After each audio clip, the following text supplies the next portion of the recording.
বইবে বাতাস হিমালয়ে, স্রোত চলিবে জোয়ারে।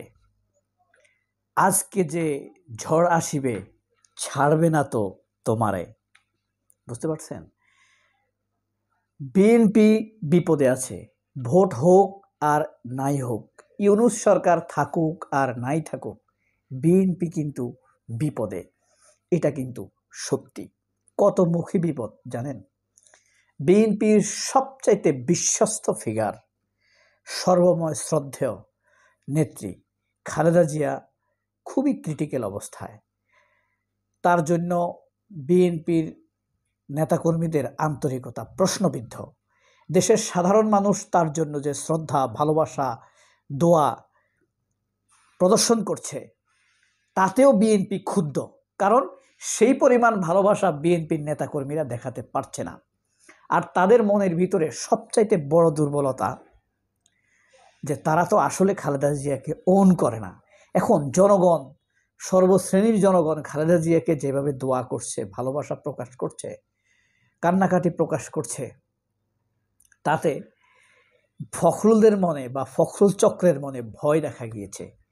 এদিকে ফখরুল বা এই দেশ বিরোধী, দল বিরোধী চক্রের উপরে তারেক রহমান যে বিশ্বাস করছে না, তা প্রমাণিত হয়ে গিয়েছে। এই যে তারেক রহমান ফিরছেন না, এদের উপরে তারেক রহমান ভরসা করতে পারছেন না। কারণ কি? 17 বছর ধানাই ফানাই দান্দা করে লীগ ভারতের কাছ থেকে সুবিধা খেয়ে খালেদা জিয়ার জীবনকে তারা বিপথে পতিত করে দিয়েছে, মৃত্যুর মুখে ঠেলে দিয়েছে নিজের স্বার্থের জন্য, নিজেদের ব্যবসা বাণিজ্য দেখার জন্য। তারেক রহমানের সেগুলো কিন্তু চোখের আড়ালে, ভাবনার আড়ালে যায়নি। এই এক বিপদ। তারেক রহমানের বিশ্বাস নাই দলটির উপরে, সে এক বিপদ। বেগম খালেদা জিয়া অসুস্থ, সে এক বিপদ। আগামী নির্বাচনে এলোমেলো জায়গায় জায়গায় বিদ্রোহ প্রার্থী, সে আরেক বিপদ। চারটি বিপদ। 6টি বিপদ হলে কি বলে? ষড়যন্ত্র। আর 4 বিপদ হলে কি বলে?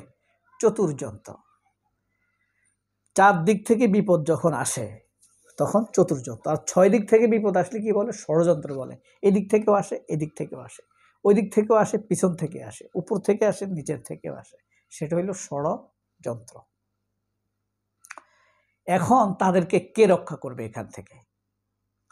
ওই যে একটা কথা আছে না, ফুল ফুটুক আর নাই ফুটুক, আজ বসন্ত।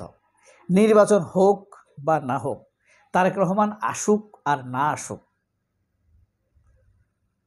ডক্টর ইউনূস থাকুক আর নাই থাকুক, বিএনপি কিন্তু ভাই বিপদে, যেই বিপদে আটকা পড়েছে, সেখান থেকে উত্তরণ 4টিখানি কথা নয়। এই বিপদ থেকে বিএনপিকে বাঁচাতে পারে কে? আপাতত বিএনপিকে বাঁচাবার কেউ নেই। মির্জা ফখরুলকে সবসময় মানুষ একটি কৃতিত্ব দিত, যে দলটি ধরে রেখেছেন, তিনি ভাঙতে দেননি।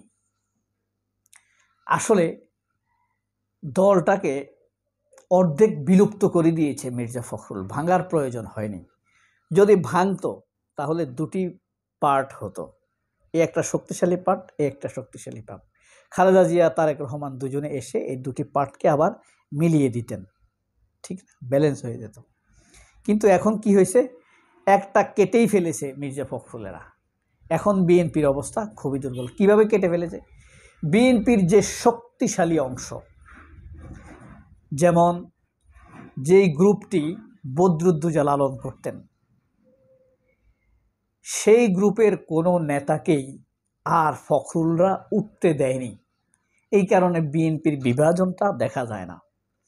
বিএনপির যে মূল শক্তি, মধ্য ডানপন্থী সফট ইসলামিক সহজ সরল মানুষগুলো, সেই মানুষের কোনো প্রতিনিধি বিএনপির ভিতরে নাই। সেই মানুষগুলো নামাজ পড়ে, আবার কিছু গান বাজনাও শোনে, আবার ডান্সেও যায়, যাত্রাপালাও দেখে, আবার জুমার মসজিদেও যায়। এক ধরনের লিবারাল মেন্টালিটির ভোটগুলোই বিএনপির। কিন্তু বিএনপির এখন নেতৃত্বে যারা আছে, দুর্বারভাবে তারা ভারত বিরোধী, ভারতের পক্ষের, আওয়ামী পক্ষের। কিন্তু ওই যে ভোটারগুলো যারা সহজ সরল ইসলামপন্থী, নামাজও পড়ে, গানও শুনে, তাদেরকে ধারণ করার মতো লোক দেখা যাচ্ছে না। একসময় বদরুদ্দোজা ছিল, কর্নেল অলিরা ছিল, ডাকসাইটে নেতারা ছিল, মোস্তাফিজুর রহমানরা ছিল। তারা ধারণ না করলেও ব্যালেন্সটি বুঝত, কিন্তু ফখরুল বুঝেছে কিন্তু ধারণ করে না।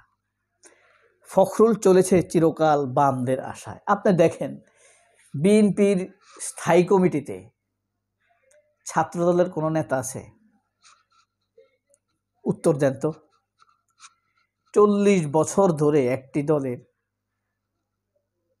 ছাত্রদলের যে প্রথম সভাপতি নাজম, তিনি মারা গেছেন, জাহাঙ্গীরনগর ইউনিভার্সিটিতে ছিলেন তিনি।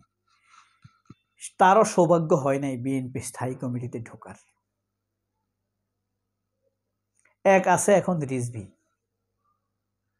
আর কোনো লোক নাই, সব অনুপ্রবেশকারী। আশ্চর্য লাগে না?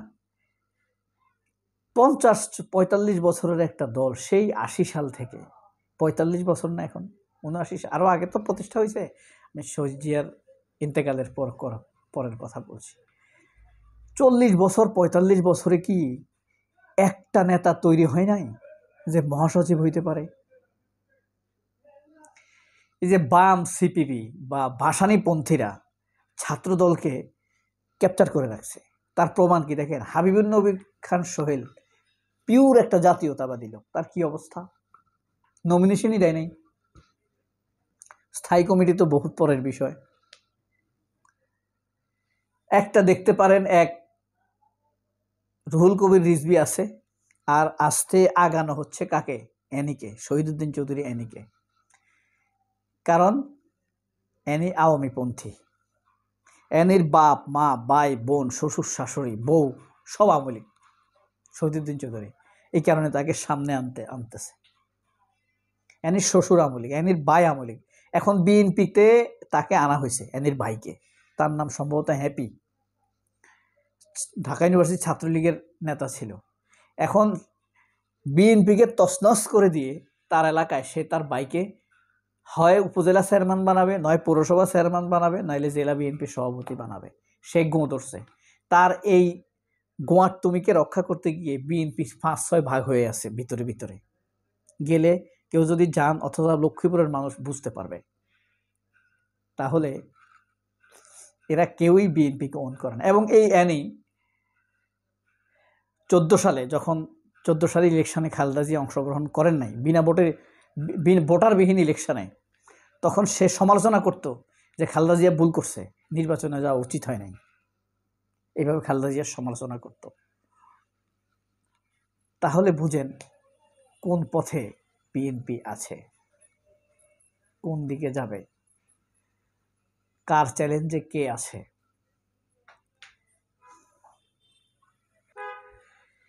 এই বিপদের, বিএনপি যে বিপদে আছে, এর সিমটম হলো রুমিন ফারহানা, শাহেদা ওবায়েদ, হ্যাঁ, এবং শ্যামা ওবায়েদ, আমির খসরু, তারপরে আপনার মির্জা ফখরুল, আরও আছে। মূলত শক্তিশালী চক্র হইলে এরা হইল সিমটম। আর কারণ হলো, এর হইল সিমটম বললাম, কারণ হলো ভোটারদের দূরে সরে যাওয়া, ভোটারের অনুভূতিতে আঘাত করা। আল্লাহ হাফেজ, আসসালামু আলাইকুম।